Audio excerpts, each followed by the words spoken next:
All right, what's up, my brothers? In this video, we're going to be talking about 3 things that must absolutely positively be in place before you invite a gal into your life on a long-term basis as a girlfriend, a committed relationship. Before I get to these 3 things, I'm going to tell you when you have these conversations, because it's really important that it's positioned at the correct time. You position this at the incorrect time and it's not going to work. You won't have the frame of that long-term relationship, which is what you want. I talk about that in my book, The Unplugged Alpha. If you've read it, you know what I'm talking about. If you haven't, you'll be interested by the end of this video. Stay tuned. So this is a conversation that you have when she comes to you with the where do we stand. This at some point will inevitably happen if she has genuine burning desire for you, which means she is enthusiastic about being with you and is asking for your commitment. Women are the gatekeepers to when intimacy happens. Men are the gatekeepers to when the casual dating turns into a more committed form, i.e. the boyfriend-girlfriend type of stage. So at some point, 3, 6, 8 months down the road, she's going to get tired of the idea that she might be sharing you with other women. She's going to get tired of the idea of the unknown and some of the anxiety that comes with the unknown about where are we? Like, where's this going? Where do we stand? When she comes to you with the where do we stand talk, and again, guys, you don't bring up the where do we stand talk. It's important that she does, and only a woman that has genuine burning desire, as I outline in that chapter in my book, will do that. When she comes to you with the where do we stand talk, that's when you address these 3 items. Now, the first of the 3 items that we're going to talk about is guys from her past. All women, not some, pretty much all women have guys around from their past. Past could be an intimate past, could be an ex-fiance, could be a friend. A lot of the times, you know, these friends, you know, these guy friends that women keep around, there's sometimes backup plans. Most of the time, the guys that are there because they're pretty much these what we call betas in waiting. They're hoping that the friendship is going to turn into a more committed type of relationship. At some point, she's going to see the virtues of this guy and want to commit to him and turn it into an intimate sort of friendship rather than just a friendship. But it's been said many, many times, nobody bangs more girlfriends and wives than he's just a friend.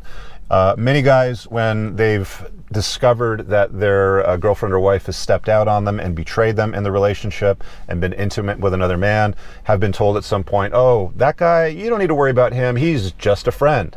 So it's incumbent upon you, again, when she comes to you and says, where do we stand? Where is this going? What are we? That this is the point where you review or analyze her life for that further commitment to make sure that she's worthy of it. You don't go giving away your commitment casually to just any gal that asks for it because she touches your pee-pee. You only give it to women that have genuine burning desire for you, that are asking you for the commitment, so that the frame can be led, so that you've basically got the ball in your court, if you know what I'm saying. So again, if she's got male friends from her past, all you have to say is, I dig your vibe too. I'd like to see where this is going. Obviously, you've got a similar feeling towards her that she does towards you. I'd like to see where this is going to go, but I can't take a woman seriously that keeps guys from her past around. It's as simple as that. All you're doing is you're giving her the power to decide whether or not she's going to take your commitment, because now she's asked for it. You're offering it to her on the condition that she's not keeping guys from her past around. Again, that means ex-fiancés, guys that she dated in the past, random dudes that are just like in orbit in the friend zone. A woman that's serious about a guy in a committed relationship doesn't make time for random dudes on a casual basis, whether it's just for coffee or for lunch, or we get together once a year when he's in town to see his family because we were engaged 12 years ago, or we went to high school together, or some story like that.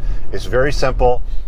If I'm going to care about you and you want me to commit to you, I need to know that you're taking this relationship seriously and you're not exposing it to risk, i.e. keeping dudes around from your past. It's important that she cuts that loose. Okay, so that's number 1. Number 2 means no more provocative or salacious photographs posted on social media. It's been said that attention is the coin of the realm in girl world. The greater the engagement, the more likes that they get, the more comments, the hearty flames, the DMs they'll get from guys. Oh, you're so beautiful, girl. You're so strong and empowered. Doesn't matter what it happens to be, but the attention and validation that they're seeking from others by posting provocative photograph needs to stop. Again, she's coming to you. I'm looking for your commitment. I dig your vibe. What are we? Where is this going? You know, she's asking for your commitment in a committed relationship. That's when you're going to say to her, okay, well, I dig your vibe too, but I can't take a woman seriously that's posting sexy, provocative photographs on social media for other people to enjoy. If you're going to be my girl, then that needs to stop. A few options that can come of that. So if she's the kind of woman that's been posting sexy provocative photographs and you've noticed it, option one is make your Instagram, for example, a private account. It's not public, and stop making posts like this and delete all the prior posts. An even better option, which women will do, believe it or not, guys, is just delete it. What do you need it for? You and I are in a committed relationship. You don't need to post any of these sexy provocative photographs anymore. Stop it. If she's using it to post food, travel, scenery, when you're going places, that's fine. But if she's using social media to get attention and validation from other guys, again, she's coming to you for your commitment. I dig your vibe, but I can't take a woman seriously on a long-term basis that posts provocative photographs. I don't want the relationship put at risk. I need to know that you're committed to me. It's very, very simple. If she can't do that, see you later. It's your way or the highway on these two conditions. The third one is also really important. So the third one is no more girls trips. This one's one of the ones that creates a lot of controversy because guys are all egalitarian today and women are like, what's good for the goose is good for the gander, and guys are thinking, it's totally fine, she can go away for a weekend to Las Vegas for such and such as a birthday party. Guys, don't be an idiot. I have had conversations with several male strippers, several guys on private consults, high net worth guys, by the way, that are worth 8 figures plus, making loads of money, that have women that have stepped out on them because they let them take girls trips. There should be no room in a committed relationship for girls that go away on girls trips. Now, if she's getting together with her sister and her cousin and a couple of gals from work to do something like a all-girls yoga retreat facilitated only by women in the wilderness or something like that, you might want to carve out an exception for that. But things like going to Miami, New York, Las Vegas, Cancun, Ibiza, Europe for the summer, any of those things, if that's been in her past, if that's a habit that she has, again, she's coming to you. She's asking you for your commitment. She sees you as a strong option. She wants to have a family with you, to have your children, things like that. It's really important at that stage, you take a look at her life, you evaluate these things, and you make these statements. And again, the third one is, I dig your vibe too. I'd like to see where this is going, but I can't take a gal seriously that spends a lot of her private time, even if it's not a lot, even if it's once a year, guys. I can't take a gal seriously and invite her into my life and make her my girlfriend if she's running around taking girls trips to wherever. It doesn't matter where it is, it has to come to a stop. Girlfriends with boyfriends don't take these kinds of trips. Women that are serious about a guy don't expose a relationship to unnecessary risk. I got a beautiful Porsche Turbo S in my garage. It's locked in there. I trust it in there. It's insured in there. I don't feel safe leaving my nice car in a shitty neighborhood. That's exactly what you're doing when you let your gal go somewhere where she can be exposed to, what happened in Vegas stays in Vegas, or bad decisions encouraged or imposed upon her by her friends. I can't tell you, again, I mentioned earlier about having these conversations with male strippers on my podcast. They say 80% of the time.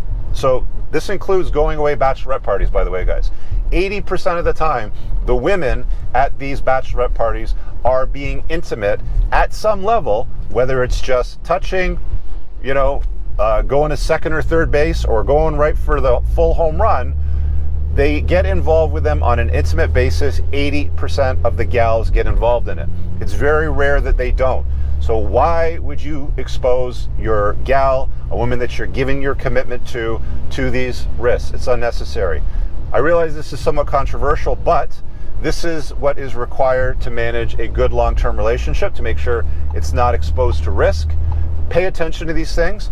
If you're interested in more than just this information, guys, I've got one 3.5-hour training course in the classroom on the school platform. It's called the School of Unplugging. There's over 30 hours in total of content very similar to this that goes in depth, right down the rabbit holes in the specific details that you need to understand so you don't make bad choices in life and invite chaos into it. So if that's of interest to you, check out the top pinned comment. It's the School of Unplugging. It's a monthly subscription. It supports the creation of content on this channel. You get Zoom calls, you get discussion boards, and again, every single month we add new content to that School of Unplugging. So check it out, pinned below in the top comment. Have an awesome day. Peace out. I don't ever slow up, no I don't take shit. I got no love for the fakeness. If you